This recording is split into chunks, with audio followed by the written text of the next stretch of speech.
Welcome to another episode of the Roma Miclat podcast. And today I have JM Estrella of the Pisara Tales with me.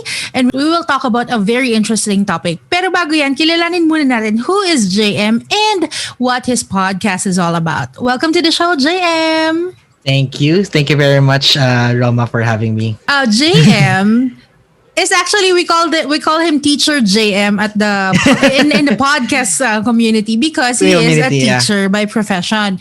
And what's very interesting is also yung kasi usually, 'di ba, yung mga podcasters, their job is not there. Hindi yun yung topic ng podcast. Hindi usually yung pinag-uusapan. Yeah, exactly. Yes, but ikaw, you're a teacher and you're also talking about, education on your podcast. So please say hi and can you tell us a little bit of your of what Pisara Tales is all about. Yeah, so hello everyone. I am JM Estrella, or Sir J as my students call me. So the Pisara Tales is an education podcast. I don't present myself as an expert. I'm actually just, pretty much a rookie teacher. But I do my best to share my experiences, the things that I learned about education, mostly in the Philippine context, because that's one reason then why I started the podcast is that when I was starting out, getting into podcasts, not just as a podcaster, but as a podcast listener.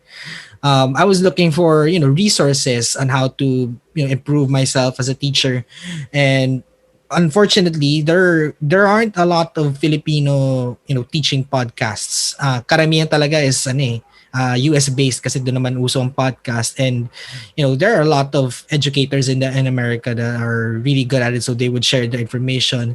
So I kind of hope na parang sana merong version na pang Pinoy naman kasi iba rin yung context ng education dito sa Pilipinas so it's really nice to have that kind of point of view. And at the same time, most of the podcasts, mga speaker doon, marami ng experience, mga 5, 10, 20 years na nagtuturo. Some might even have post-grad degrees. While me, I'm not even licensed yet, so I'm still studying to get my license. But I just wanted to share my point of view as someone who's just starting out becoming a teacher. And that's how the Pisara Tales came to be. So I talk a lot about it. I have guests every now and then. Sometimes I'm just by myself. But yeah, it's a whole lot of fun. But your subject na tinuturo mo is chemistry, tama? In particular, I graduated BS Chemistry. So yun yung pinaka-forte ko. But in the school that I work for, I teach integrated science kasi yun usually ngayon sa DepEd schools that science is integrated. So biology, physics, chemistry, earth science, nandun lahat yun. So pagkabagaan lang per quarter or in our case per term kasi trimester yung format nung school calendar namin. So I teach a little bit of everything in a way. And your students are high school, college, Yeah, so grade 7, 8, 9 currently. So kung sa panahon natin ay first year, second year, third year. Yes. High school. Inabutan ko rin yun. Third year. Third year, yes. Third year. Yes. So yun, ito high school yung medyo, students. hindi ba siya, how is it now because of the pandemic, because of the setup? I mean, I would say it's more challenging because ito yung years na medyo makukulit yung estudyante mo. And one thing we notice is that students are a lot more reserved nowadays kasi I think there's that whole distance Nung may face-to-face pa, ang kukulit nila Ang hirap patahimikin, ang hirap pa parang daming side comment and all that. Ngayon natuto na silang mag-mute at mag-off cam kahit na hindi dapat. So parang it's Oh. actually I sometimes miss the face-to-face because I miss the interaction, I miss the banter, I miss the sometimes inappropriate side comments. I mean, not because of, I like inappropriate side comments, but that atmosphere na parang it's a bit more lively. Kahit na palagay mo, like even in the most boring of class days, yung there's still that interaction. Whereas ngayon, you're on a Zoom call for hours on end. Wala, they don't have to speak unless spoken to. And minsan hindi sila magkukusa. So, True. Kasi di ba may mga estudyanteng tatawagin mo pa then they will participate. But before we go to the main subject of your guesting, I just want to know, how did you did you notice any difference sa learning process ng mga bata? Mas madali ba silang natututo ngayong online, or is it more challenging for them? It really depends, because there are some, and we've noticed this nung nagsisimula pa lang yung online learning. There are some who, unfortunately, medyo hirap talaga mag-cope up with distance learning. But there are actually some that actually, did a lot better this time around. Na parang mas tumaas pa yung grades nila. Not so much because of, on our end, but because, we can see that it's working for them. So it really depends on the student talaga kung saan siya mas nagtastrive eh. Kasi there are students na you need to be active when they're learning. Yung tipong you have to talk to them, or they will have to do something with their hands, or if they would have to speak or whatever, which we can't do as much now. Pero merong iba naman na pag nasa klase, tatahitahimik, pero pagdating ng assessment, pagdating ng quiz, exam, mamaw pala, matatalino pala. It's just that, it really depends on how to flesh out that information out of them. So, depende talaga sa student. All right. Thank you. Kasi I'm what I am expecting, kasi before may mga naririnig na ako na it's more challenging for some students, but I would agree na it's gonna be a mix of learning, yung learning process na it's gonna be a mix kasi depende din, not everyone naman has a good environment. I mean, let's admit it. Depende rin sa home environment eh. Mamaya mo, yung bahay, ang dami pala nila, maingay. Alam mo yung ganun, it affects the student, diba? But I hope it's gonna be better. Pero are you bracing yourself? Because they say that this is gonna last for like 5 to 7 years. Nag-invest na ako ng home office. So no, but we are actually preparing na kahit hanggang next school year or at the very least hanggang December next school year. Ganito pa rin talaga. So we'll really see. Ang hindi lang talaga may iwasan is, I think, just to add dun sa question a while ago, the common baseline is that everyone just gets tired from staring at a screen, regardless if you're doing better in online learning or not. So true, and it can drain your energy for some, like if you're doing it for every day. How many hours ba ang bata ngayon? Not just 8 diba? Mga 10 to 12 eh. No, actually, in our case, parang we anticipated this problem, so we scaled back our hours. Thankfully, hindi naman naka-affect sa quality.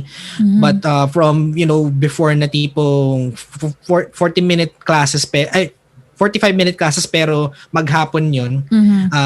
Dalawa or tatlong live classes lang sa umaga na tig-isang oras. Then sa hapon, puro consultation period. Unfortunately, that scaled back from me. Like in my case, I meet my classes around almost every day for 4 to 5 times a week. Ngayon, twice a week na lang. But nakakaya naman. Like it fits. Naka-adjust naman kahit papano. Of course, there's still more adjustment coming.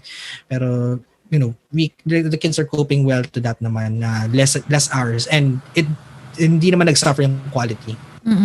This is gonna be a challenge for the education system of the Philippines, and both for the teachers and, of course, lalo na sa mga students. But, of course, we are hoping for the best. And yes, of course. Yung importante is nakaka-cope ka dun sa kung ano yung meron, at saka continue yung pagkatuto. So, can you please invite them na and where to find the Pisara Tales?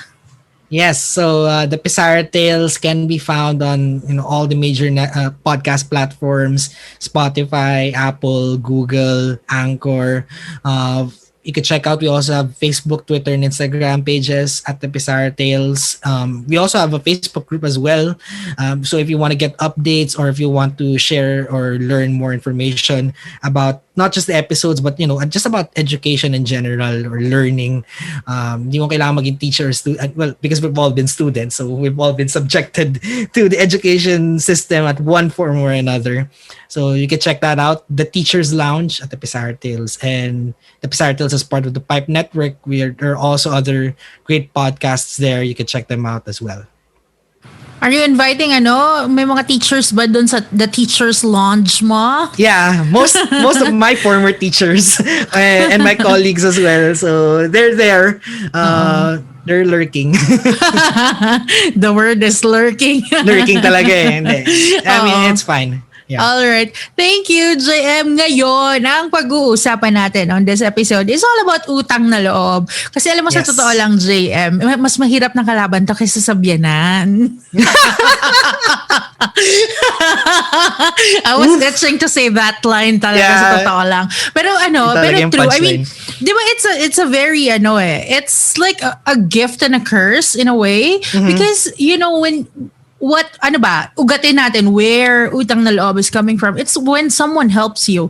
And as a person, as people, kailangan natin ng tulong. Kasi no one is an island nga, diba? Therefore, you will definitely need help. You and we needed help and people helped us. But ang hirap lang. I was scratching my head on how to discuss this topic because I really want to talk about utang na loob. For you, I know, is it a gift for you? Is it a curse for you? What is your point of view when it comes to utang na loob? Wow. For me kasi, like, I don't, it's a bit of both actually. It's, when I was thinking about this whole topic, like, I don't want to impose it on others. Like, ayokong magkaroon ng utang na loob ang ibang tao sa akin. Pero, like, if others impose it on me, I wouldn't be mad at it either. Especially if I know if it's warranted. Like, for example, I'm a product of the taxpayers' money. I studied in Philippine Science High School and UP Diliman, which are both, funded by the government. Yes. So in a way, merong ganong klaseng utang na loob. Like, and not just like you're imposing it to yourself. You can actually read it online because people are saying, "Oy, estudyante ka ng bayan." Ganyan, mga walang, di ba? Yeah, sometimes scholar ka ng bayan. Ganyan. So they post it. So it's like, okay. Yes. So, like, they will really impose it. Talagang they will remind you every day. Mm-hmm. But like on my end, I'm not speaking for all the scholars ng bayan kasi syempre iba-iba naman ng kanilang pananaw regarding that. But personally on my end, that's also one reason why I stayed here. Like, I've had the option of, no tangible options, but like I had the idea of, why not work abroad? And of course, all my relatives and all of my colleagues would say na, kasi before teaching, I was a scientist. I practiced my profession for around 2 years. And so, being a scientist here is not really that great, pero, you could get better opportunities abroad. So they would say na, mag-apply ka abroad, ganyan. Mas lalo na ngayon, dahil teacher ako kasi, teachers are also respected elsewhere. So like, why not leave? And I'm like, no, I just don't want to leave. I don't feel like leaving. Meron din ang utang na loob sa nagpaaral sa akin. So I owe it at least to the country or to the taxpayers that they sustain my education. And so I owe it back to, helping out in nation building in a way. So it sounds medyo martirang dating. Pero I think that's just me. Like, I'm not telling everyone to, na parang magkautang na loob kayo sa magkautang na loob kayo sa gobyerno. Pero it's like I think you're the nationalistic yung instinct. Parang yun ang ambag ko eh. But don't you think I just wanna throw this, Jim, but don't you think it's also stopping you for good or better opportunities for yourself? Yeah, definitely. I've thought about it. I've thought about, because there are surely a lot better opportunities elsewhere. But I think it was just so instilled in me growing up that I didn't really feel like leaving. I mean, I am, well, I will admit I'm not necessarily poor in financial means, but we're not rich either. But we are privileged enough to Nakaka-LL lang, gano'n. experience. Nakaka-LL. Yeah. Yeah. Nakakaluwag-luwag, ganyan. Hindi na G na G. Nakakaluwag-luwag naman. Yeah. Yes. So, and growing up, especially when you enter these schools, in a way, I wouldn't say it's brainwashing, but they are going to let you know that that you have that privilege. You have the privilege of being there. Not just because you're smart, but because you bested others who were trying to get into the school. So parang you owe it to not just the society, but you owe it to yourself to do your best. And yes, I thought about going elsewhere, but at the same time, saan pa ba akong mas kailangan? I mean, if I'm going to go elsewhere, yes, I could impact the society there. But I'll always have it at the back of my head that, I could have helped here where there is much needed help. So why go elsewhere? And not to mention, medyo clingy ako, so ayoko rin ma-homesick. So that's a way of you parang experiencing utang na loob, and yours is like a bigger picture because taong bayan, gobyerno yung may utang na loob ka eh. Yeah, it's a more selfless thing. And yeah, I've gotten, a lot of retorts and jokes about it, pero it's just me. It's your decision. Yeah. Pero what about on a personal life, personal level? Paano mo, was there ever a time na nag-struggle ka when it comes to, utang na loob? It's either yung person may utang na loob sa'yo or ikaw may utang na loob dun sa person. Like, okay, sige, I'm gonna start. Go lang. Yung sa akin kasi is more of, sometimes I agree with what you said earlier. Minsan, ini-impose siya eh. 'Di ba? Like, ikaw, tumulong ka, wala naman talaga. But then, whenever that person sees you, parang there's an awkward energy between the two of you. Yeah. And hindi ka naman yung tipong, oy, tinulungan something kita. Happened eh. Yeah. Oo, parang, tinulungan kita. Parang nare-remind siya na, oy, tinulungan kita. And medyo parang ang weird nung feeling. Kasi for me, I understand na na yung hiya factor because you owe or kung ano man, ikaw ang may na-owe sa kanya or he or she owed you something. But ang weird nung feeling. Yeah, it's just weird. It's awkward at times. There is such thing kasi as too much gratitude din. Alam mo yon. Yeah. May sobra-sobra na rin na parang hindi naman po ako nasareno, no? Diba? Every time hindi naman ako santo, diba? Oo, every time na nakikita ka na parang, oo, and I don't know, is it the guilty feeling na hindi mo naman ini-impose, pero parang sometimes naisip ko, sana hindi ko na lang tinulungan kasi parang ang weird lalo ng friendship nyo, ng relationship nyo, diba? There are certain instances that come to mind that, yes, I've helped. Because like one thing about me, Roma, is that I do my best to help my friends. Those that have, all sorts of problems, personal problems or financially, ikaw din? Like even if I don't have that much money, minsan nagpautang na rin ako literal eh. Very careful siya kasi baka mautangan siya after nitong episode na to. Wala naman ako may bibigay. But like, siguro madali akong maawa eh. Parang ganun. So, that's a bit more, reckless in that sense. Pero like, yung just someone who could be there to listen to somebody else's problems and maybe give advice when called for. That's how I've always been. And, medyo nakakailang din kasi nga, like we mentioned a while ago, hindi naman ako santo. I've had my misgivings as well. I've had my mistakes. And I guess what I try to do with regards to utang na loob is that I don't want people, whenever I help people, I don't want them to think that I'm doing this for some sort of reward. And when I start to seem like I'm expecting something, that's where I try to tell myself na maybe you're doing this for the wrong reasons. Because one thing I realized in growing up is that if you're going to help, if you're going to help others, you shouldn't be expecting too much.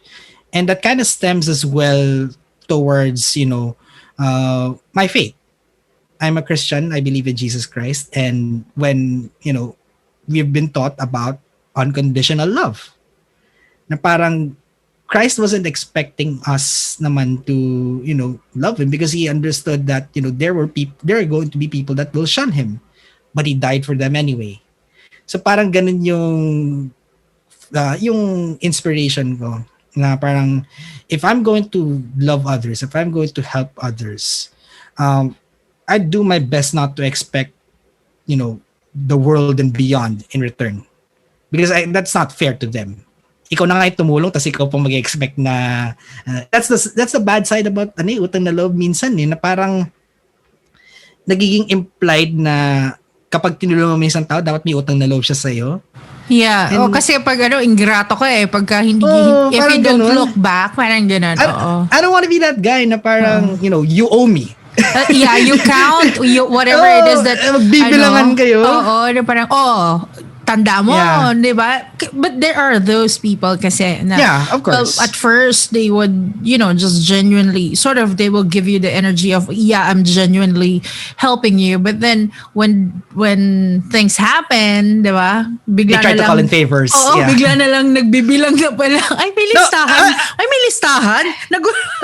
Admittedly, may ganun, like, there are times that I've succumbed to that, na parang, tinulungan mo ko dito, can't you help me again? Or, parang tinulungan kita dito, parang why can't you do this for me? And I felt that at times. A more shallow example of that would be I don't know why I should be talking about this. Birthday parties. Right. You're judging yourself. Di mo ba ka kinukwenta? Ginudjudge mo na yung sarili. Okay. Birthday parties. How? Ang shallow, no?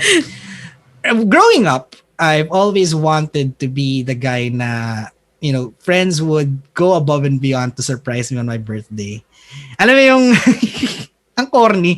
Pero, kasi laro na ngayon nung meron ng Instagram and all that. You would see stories of some of your friends na parang, uy, si ganito parang they threw a surprise party for them, tapos effort sa balloons or sa messages or whatnot. And then, some selfish part to me thinks na parang, why can't my friends do that for me? Yung ganong level na tipong they would go to my house and, makikonsyaba sila sa parents ko or sa kapatid ko or whatever, para gumawa ng ganitong plano, or they would take me out of the house and then bring me somewhere else, mga ganong klaseng, Pero pag ako yung, parang, like, other people ask me na parang, uy, si ganito magbe-birthday, baka pwede kang tumulong. Uy, G ako. G, sige, tulungan kita. What do you need? Do you need the message or do you need me to plan something out? I would do my best to help in every way I can. Sometimes go, beyond what is needed. So parang doon, na-develop yung parang naisip ko, like, why can't my friends do this for me? And growing up, I realized that was a selfish thing to ask of someone. Kasi the reason why we're doing this is because they care about that person. Kaya tayo nagpapa-surprise party kasi, kaibigan natin siya and we love him or we love her. Na parang, kaya natin ito ginagawa. And when you start to count those instances, ang mangyayari lang, ikaw lang yung talo. Ikaw yung masasaktan. Ikaw yung masasaktan. Iko-compare mo yung sarili mo and then you're like, am I not special? Anong ginawa ko? Exactly. Am I not special for you? No. Hindi niyo ba ako love? And what's worse, Roma, you start to attach other situations that are no way related to this. Parang, ba't ako hindi yung pinaparty? Parang, ikaw, tinulungan kita nung nag-break kayo ng jowa mo. Parang, Ganun na yun, ang dami ng connection sa utak mo. And then you That's what they call sumbatan. Then, na-turn na siya sa parang it will all start with good times and then after tapos pag nagbilangan na kayo, sumbata na siya. And then people will be surprised na, why are you saying those things to me? I thought it was genuinely, given. Yeah nga, exactly. And there are times na nangyari sa akin yun na like, ako yung, like, even if I didn't want to, probably slipped out to me or parang di ko intention. Pero yun nga, parang naningil ako, quote unquote. And it didn't end well. Ako lang ang talo dun. And so I've realized din na parang, if you're going to help, and a lot of people have said this to me na rin kasi they know, like, especially my close friends, they know how martyr I could be for people. And so, like, they realize parang, look, dude, if you're going to help, don't expect anything in return. Not because they don't have gratitude for you, but because you can't do things to expect, moral desert. I remember that was from The Good Place, I think, na parang yung show na The Good Place. Yeah, I know. Sure. Yeah, the Kristen Bell. Yeah, Kristen Bell and Ted Danson. Yung parang, people shouldn't be doing good things to expect moral desert. Yeah. People should be doing good things because they're good. Yeah. And just because, it's like you're helping just because. Parang nagkataon lang na nandun ka, walang tutulong, ikaw tumulong. Yeah. But because there are times that sometimes we help, we give money to charities. Yeah. We help organizations, we help people because we want to feel good. Remember, did you watch Friends? Ish. Whenever it comes up on TV. there was an episode. I really love Friends. That's why I can connect a lot of scenes. And there was an episode where si Joey, sabi niya kay Phoebe, you're helping people because you want to feel good. Yeah. And so, parang on that particular day, ang ginagawa lang ni Phoebe, she was helping a lot of people to prove to Joey that, oh no, I'm a good person. So, which is, it defies what basically helping is, diba? You are proving a point.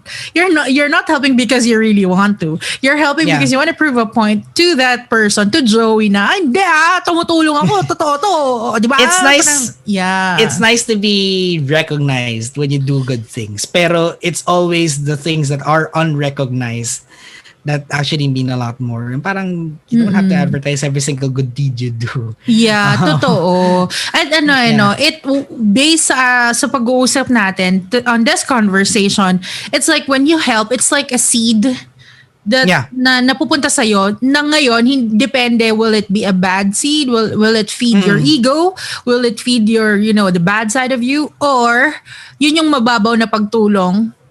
Yeah. Or papasok ba siya because you just, it will bring out the best in you na parang gusto mo siyang ulit-ulitin kasi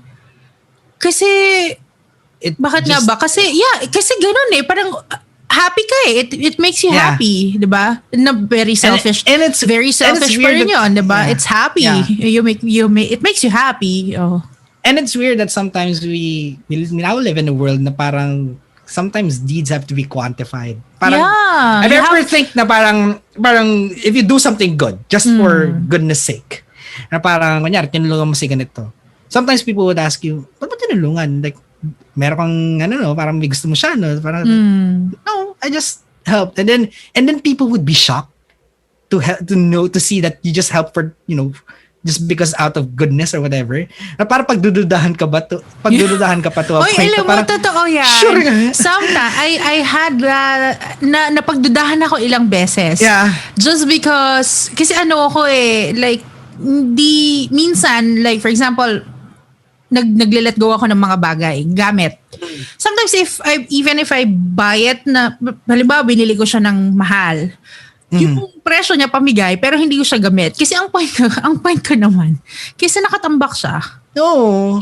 Sayang lang. Diba? Or kaya minsan totally wala ng price. And then people were like, bakit?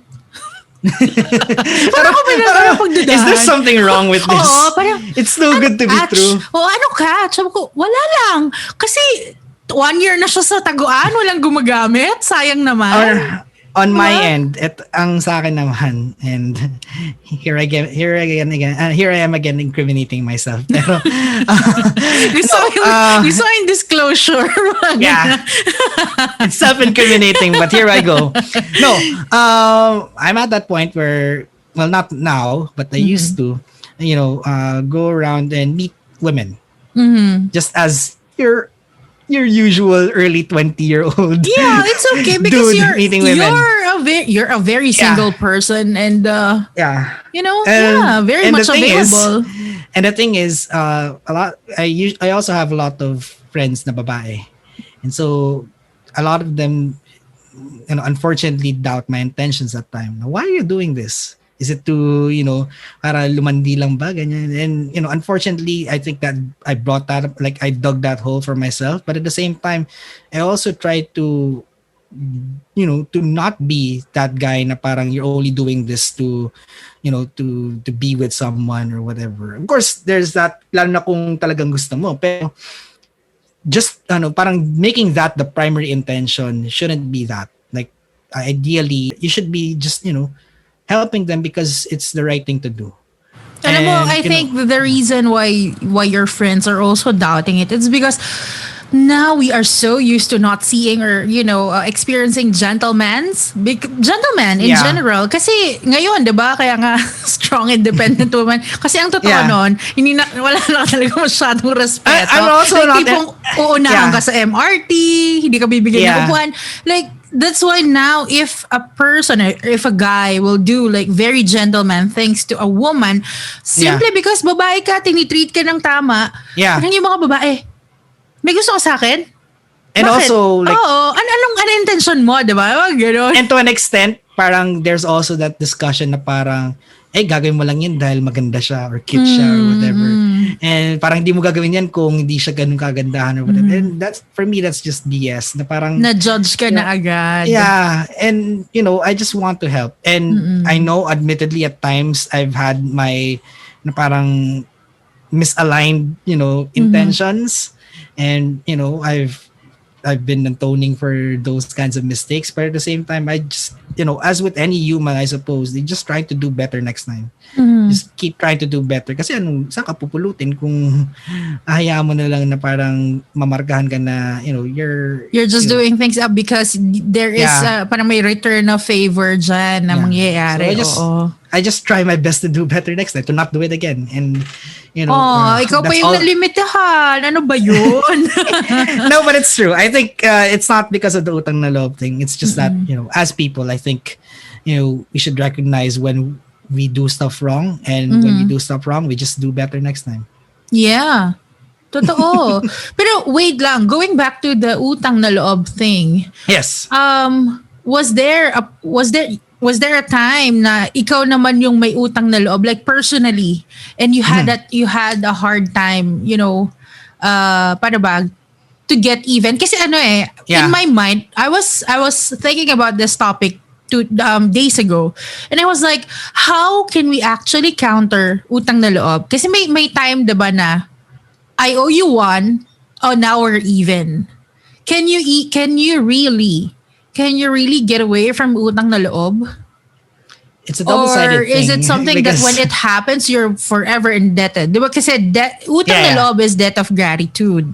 And then sometimes people will, you keep on batuhan kayo ng favor You return the favor. But the thing is, can you really even it out? Or is it something that it's there, it's not on paper, but you know it in your mind and your heart, it's gonna be there, you're forever indebted? It really depends on what the deed was. Like if it was something na parang, like I lent you my car on this, on this day na parang you really needed it. Not that I have a car, but like if that was the situation, then that is something na kayang like mabawi na parang, I lent you my car and when you needed this, can I borrow your car? Like, totoo. Pwede mag-quits doon. Yeah, I agree. Parang something like very qualified, very makakwalify mo. Yeah. Nabibilang. But if it's something na, kunyari, buhay ang kapalit, ganon. Yeah. Or this is going to sound cheesy, pero there's an unspoken utang. I have an unspoken utang na loob to my parents. Mainly because, they've supported me and they still continue to support me na parang, they could have been the parents na parang, like, especially when I made the shift to teaching. Admittedly, teaching is not the most lucrative profession. Of course, right? Yes. It's a noble profession, sabi nga nila. When I thought about leaving my career as a chemist to go teach, they were supportive, but also they were thinking about, okay lang ba sa'yo na you're not going to earn as much? Because if I was a chemist, I had the potential, not that I'm saying that I would be, but I had the potential of, doing it elsewhere and making better money. And if you're going to be a teacher, you won't make as much money. And that's also the thing kasi panganay ako. And my parents are not getting any younger. So, ganun yung dating na parang like habang buhay ko yung dadalhin na as long as they're with me, I would still but I don't use that to parang be ungrateful to my parents, or parang ayokong pag-ugatan yun ng sama ng loob or whatever. Parang it's just on me. That's just a self-imposed thing. I need to do better than I am doing right now. And that's something that I'll do my best to keep doing until as long as they're with me. I try to help out whenever I can, kung mga gastos or whatnot. I know that I could be doing more, and it's an internal pressure actually. Pero it's just on me. It's just something that I want to do because I know that growing up, pinaaral nila ako. Before Pisay, I was in a private school and they spent money on that. When I was in UP, I didn't get I used to have a scholarship, but then I got nasipa ako doon, so they would have to pay full tuition. Binayaran din nila yun. They supported me in that time that I was unemployed. Binayaran din nila yun. So parang, I know it sounds bilangan din, pero that's something parang hindi ko mababawi. That's why I was really happy when after board exam, my first job was actually being a research assistant. And when I got my first paycheck ever, like I treated them to dinner. And I remember na parang it was something very small na parang like I just paid for dinner, but it meant so much to me because that was the first time I ever treated my parents to dinner with money that I earned like as a job. Oh, nothing beats the first paycheck talaga. And the memories of the first paycheck. And what's great as well is that my parents, even if they're not imposing this utang na loob on me. Like all this talk of me na nagkakautang na loob sa kanila, it's just an internal thing. Like they've never sinabihan na, pagtanda namin, dapat alagaan mo. Of course, they say that jokingly at time to time, but they never made it seem na parang it was my obligation. Because for them, like my dad's retired, but my mom's still working, and they're working because, to support the family. But it's not because they expected anything in return. Same then with, pananaw namin as Christians, parang they're doing this because of love. So, it's just that, na parang hindi nila pinamukha sa akin na, na porket panganay ako, dapat na, like, sustenta ako na, like, almost everything. Parang, it was just something na we decided to do, na I wanted to help out. So, I started, like, on my end, ako yung humpay ng tubig. So, yung mga ganun, mga utilities and all that.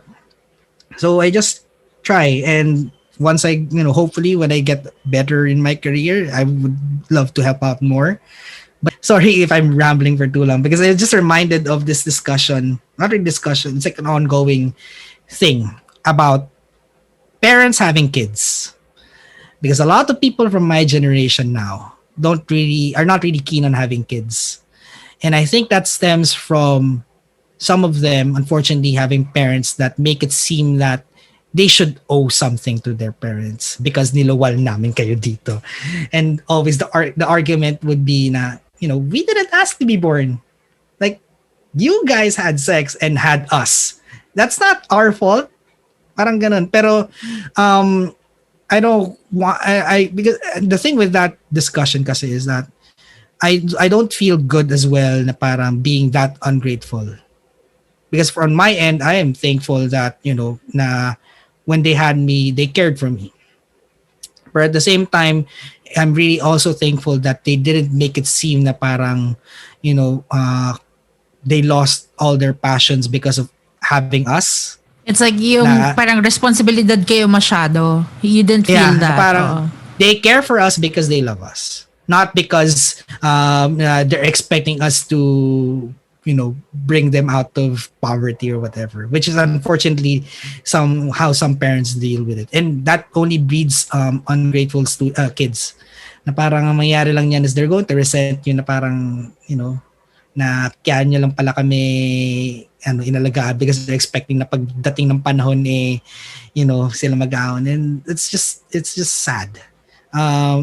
Yes, I do believe in respecting your parents, but at the same time, parents shouldn't be expected naman na parang to pin it all on their kid. Hindi rin naman fair yun. So yeah, totoo kasi I was about to say na kasi tinutulungan ng magulang ang anak because they are preparing you to be independent in your own in your own adult life, so that they can enjoy the rest of the years that they have on this earth, diba? And they are doing that out of, well, una, syempre, because it's also their responsibility, but they are willingly and gladly doing it because they love you, they love the kids, diba? And it was also a conversation that I had, or we had with my mom, because towards the last few years of her life, talagang parang ayaw niya na feeling niya, I think ganun lahat ng parents when they're getting old, ayaw nilang maramdaman na pabigat sila. They don't like that feeling. They don't like that treatment. That's why nagsusungit sila. That's why they're trying to push you away and avoid you. But in reality, they really want you to be there. They just don't want to say it, diba? And then she was say, noong time na yun, umuwi ako sa Manila. That was the longest time that we were not together. Me and my husband, we were not together. And she was saying, yung asawa mo, baka hinahanap ka na. I was like, mo, okay lang yun. Kasi, I mean, this is uncomparable. This is you need me. Physically, whatever it is that I need to provide, you need me. So, I'm there. And mas parang na-feel niya kasi she didn't have to even say a word. Because sabi nga namin, you don't have to, like what you said, you don't have to impose it. Kasi pagka naman lumaki yung anak mo na naramdaman nila na inasikaso mo siya, kahit nga binungangaan ka. It should come naturally. Yeah, it will come naturally. Like you don't even have to say it. They will be there. They will give you things. They will provide you things, money, support, whatever. Because they want to return the favor out of love, not because utang na loob, kasi ayokong lumabas na ingrata ko, ayokong lumabas na napakawalang niya akong anak. Diba? Kids feel that na parang if parents are helping them out because they're expecting something down the line. Nararamdaman yan ng mga bata na parang, and sometimes when they don't feel it, that's yun yung mas malaking dagok na parang pag tumanda sila, tas yun na pala yung expectation na like ako nagbayad ng pampers mo, ako nagbayad ng gatas mo. May listahan pala si nanay. Nakalista na pala. Parang ganun. Then pagdating na pagtanda nila, ba't hindi mo ko tutulungan? Yeah. Then it starts to set. Like you said, you don't have to ask, you don't have to list that down kasi they know, they felt it Yun yung mas mahirap kasi, the mental pressure and yung nafe-feel mo na parang you have to do something and hindi sila kumikibo. Mas yun, I think, which is also the same thing, like even when you help other people without with just clear intentions, ang feel nila, oh my God, andito yung tumulong sa akin, I have to do something. That's why they offer a lot of things, almost everything. That's why please. No, I mean, naalala ko lang before I did make the shift to teaching. In my last job, I mean, it was like the job I had before this, and I'm not saying this to badmouth my former employer, but it was just something na parang I wasn't used to. I wasn't used to the pressures of that particular job, and kaya ko rin na-realize na na hindi ako fit for like actual chemistry lab work as a career. Kaya ako nag-shift to teaching. But in that time na yun nga, I was really, like admittedly, there were times na medyo naiiyak ako before going to work. And my parents saw this. Na parang like I put myself on enormous pressure to do well right out of the gate. And parang yun nga, they made me feel na parang no, okay lang yan if you're not earning as much, if you're not helping out the way you can, just we just want you to be happy. And na-feel ko yun kasi, kaya rin ako naiyak kasi di ako makakatulong sa kanila. Eh, there is that responsibility that I am the eldest and I should be helping out,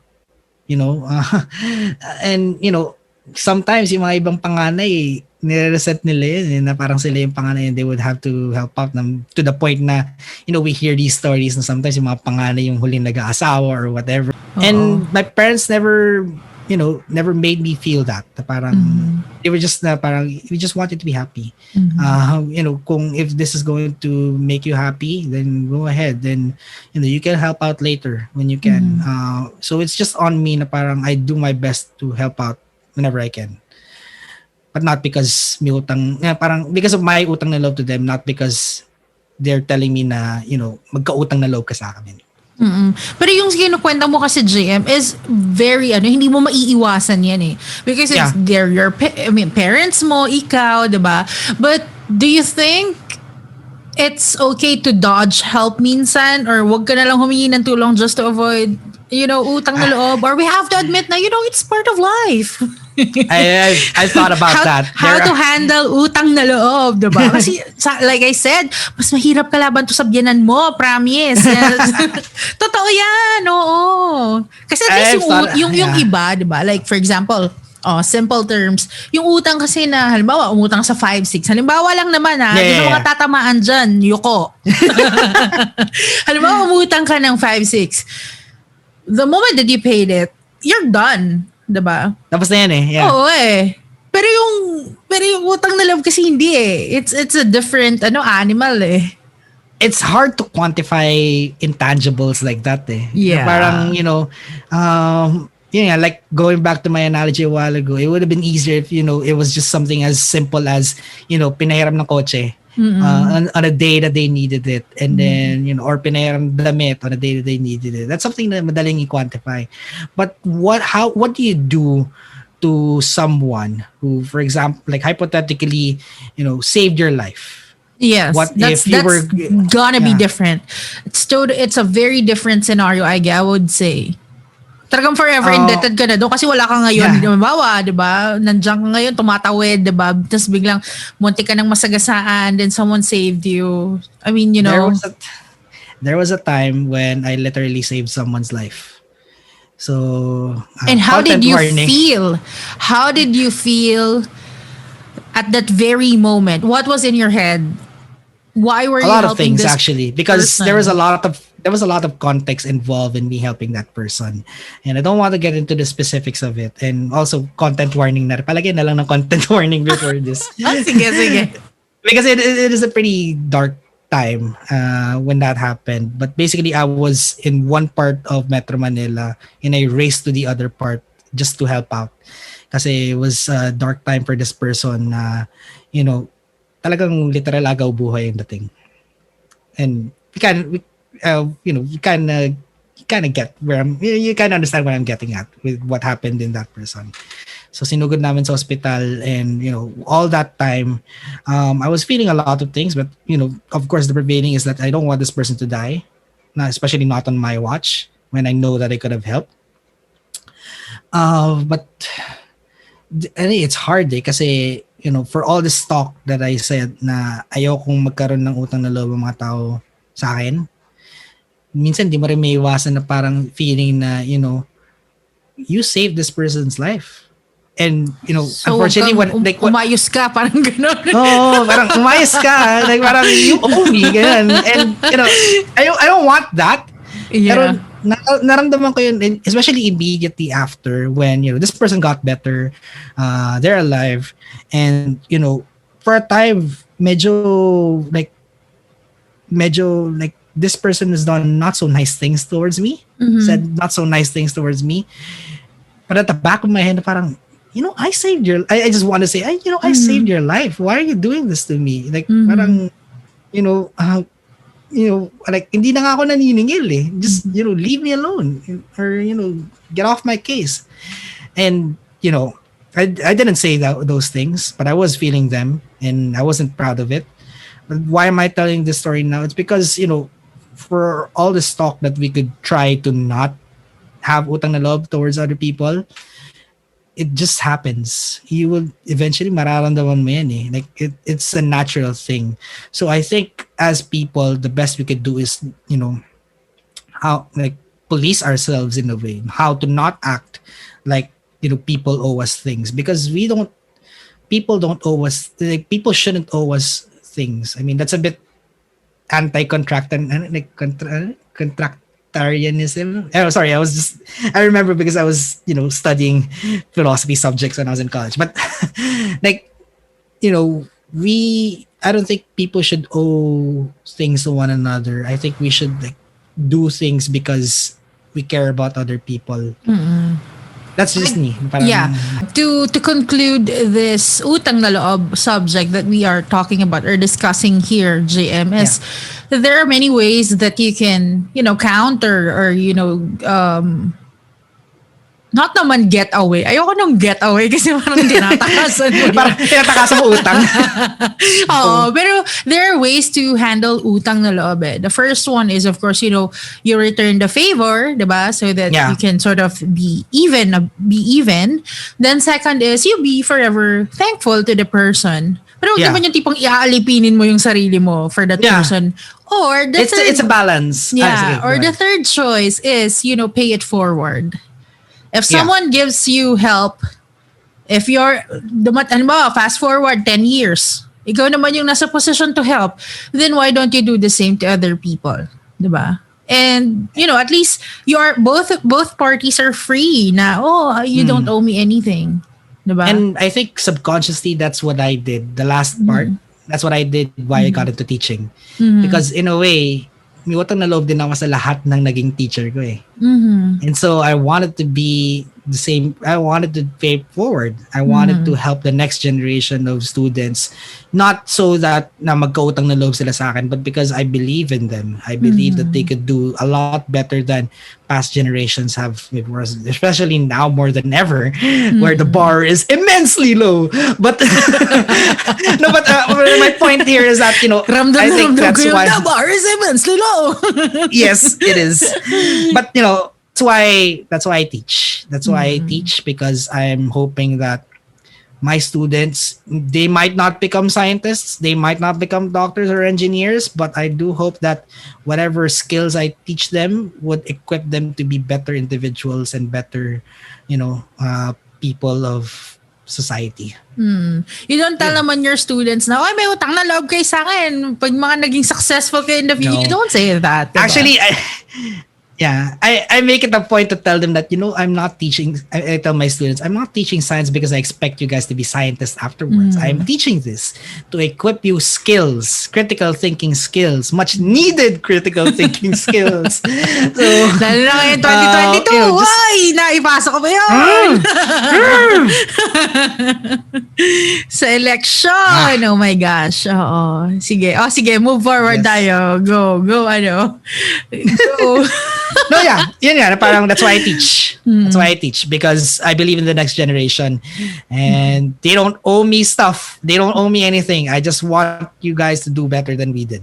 Plain and simple. Utang na loob is, again, it depends on the person, but hopefully when you are in the position to help, you help other people then without expecting anything. I think that's the very important thing naman, kasi na nalilimutan natin eh, na alam mo yun, sometimes there are people who just wanted to help, and if you feel na yung tumulong sa'yo nagbibilang, edi you try to return the favor then so that you can even it out. Sabi nga namin kanina, there are 3 ways to handle those things, and you choose na lang kung ano doon. Ako personally, I love doing things anonymously kasi ang hirap when you put your name, parang hindi na siya, parang hindi na siya genuine, na parang bakit kailangan ko ilagay yung pangalan ko? And sometimes it's not even like a major thing na parang, like for example, donation drive, tapos nagbigay ka ng 100 or palagay na natin 1,000 kung may budget ka, ganyan, and you just don't put your name on it. It's also because parang ayaw mo rin matag na ba't ito lang binigay mo, or ba't ang laki-laki naman ang binigay mo on the other end. Parang can't I just give Period. Oo, yung parang sa, I parang helped you. Ito na yun. Like, you don't need to owe me anything. Ikaw may nakikipag, huwag nyo na pong i-post. Ako na ngayon tumulong para papahiyaan niyo pa ako. Hindi, pero yun nga, sabi nga nila kasi, there is no such thing as maliit na tulong. Kasi any tulong is very helpful naman, di ba? Kasi kahit naman saan ka halimbawa, nag-donate ka ng 20 o di kaya 50, kahit naman maglakad ka mula bahay nyo hanggang EDSA, wala ka namang matatalisod na 50 o 20, di ba? I mean, it's really something that would, help them. Parang hindi mabubuo yung kung anumang amount nila without your 50 pesos or 20 pesos or maybe 5 pesos, di ba? So, ayun. Wow, this is a very, very fruitful conversation. Thank you, JM. And Thank please, you very much, don't Roma. forget to follow the Pisara Tales. So once again, please invite them. Yes, it's actually a start on my mini series. It's called Off the Books. It's a mini series within the podcast where I just give like bite-sized short stories.